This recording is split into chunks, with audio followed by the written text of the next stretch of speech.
ഏവർക്കും സിനിമാ വാർത്തകളിലേക്ക് സ്വാഗതം. ലാലേട്ടൻ്റെ ദൃശ്യം 3 സിനിമ അങ്ങനെ സിനിമയുടെ 21 ദിനമായ ബുധനാഴ്ചയിലേക്ക് എത്തിയിരിക്കുകയാണ്. സിനിമയുടെ ഇന്നത്തെ കളക്ഷൻ നോക്കുമ്പോൾ ഇന്ന് സിനിമയ്ക്ക് നമുക്ക് കാണാൻ സാധിക്കുന്നത് മികച്ച കളക്ഷൻ തന്നെയാണ്. ഇന്ന് സിനിമയ്ക്ക് പ്രീ സെയിൽ കളക്ഷനായി വന്നിരിക്കുന്നത് 30 ലക്ഷം രൂപയോളമാണ്. സ്വാഭാവികമായും ഇപ്പോൾ വർക്കിംഗ് ഡേയ്സ് ആണ്. അതുമാത്രമല്ല മഴയും മറ്റു സിനിമകൾ ഒരുമിച്ച് കളിക്കുന്നുണ്ട്. അതുകൊണ്ട് തന്നെ സിനിമയ്ക്ക് കളക്ഷൻ ഇടിവുണ്ടാകും എന്ന കാര്യത്തിൽ യാതൊരു സംശയമില്ല. സിനിമയ്ക്ക് നമ്മൾ ഇന്ന് എക്സ്പെക്ട് ചെയ്യുന്ന കളക്ഷൻ 60 ലക്ഷം രൂപയോളമാണ്. സിനിമയുടെ ഇന്നലെ വരെയുള്ള കളക്ഷനിലേക്ക് കടക്കുമ്പോൾ സിനിമയ്ക്ക് നമ്മൾ ഇന്നലെ എക്സ്പെക്ട് ചെയ്തതിനേക്കാൾ കളക്ഷനാണ് വന്നിരിക്കുന്നത്. അതുപ്രകാരം സിനിമയ്ക്ക് ഇന്നലെ കേരളത്തിൽ നിന്ന് 70 ലക്ഷം രൂപയോളമാണ് കളക്ഷനായി വന്നിരിക്കുന്നത്. അങ്ങനെ സിനിമയുടെ ഇന്നലെ വരെയുള്ള കേരള കളക്ഷൻ 87 കോടി രൂപ പിന്നിട്ടിരിക്കുകയാണ്. സിനിമയുടെ ഇന്നത്തെ വേൾഡ് വൈഡ് കളക്ഷനോട് കൂടി ഇന്നലെ വരെയുള്ള സിനിമയുടെ വേൾഡ് വൈഡ് കളക്ഷൻ 240 കോടി രൂപ കടന്നിരിക്കുകയാണ്. അപ്പോൾ സിനിമ ഇന്നലെ ഈ വീക്കെൻഡിൽ തന്നെ മികച്ച കളക്ഷൻ നേടിയെടുത്തിരിക്കുകയാണ്.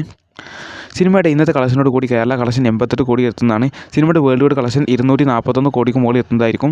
സിനിമയ്ക്ക് ഇനി വരുന്ന ദിവസങ്ങൾ നിർണായകമാണ്. സിനിമ എപ്പോൾ 250 കോടി ക്ലബ്ബിൽ എത്തുമെന്ന് നമുക്ക് വേഗം കണ്ടറിയാം. എന്തായാലും നിങ്ങൾക്ക് എന്താ തോന്നുന്നത് തീർച്ചയായിട്ടും കമൻറ്റ് ചെയ്യുക. ഈ സിനിമ 250 കോടി അടിക്കുമ്പോൾ നിങ്ങളുടെ അഭിപ്രായങ്ങൾ തീർച്ചയായിട്ടും കമൻറ്റ് ചെയ്യുക. ഇതുപോലുള്ള സിനിമാ വാർത്തകൾക്കായി ഈ വീഡിയോ ലൈക്ക് ചെയ്ത് ചാനൽ സബ്സ്ക്രൈബ് ചെയ്യാൻ മറക്കല്ലേ.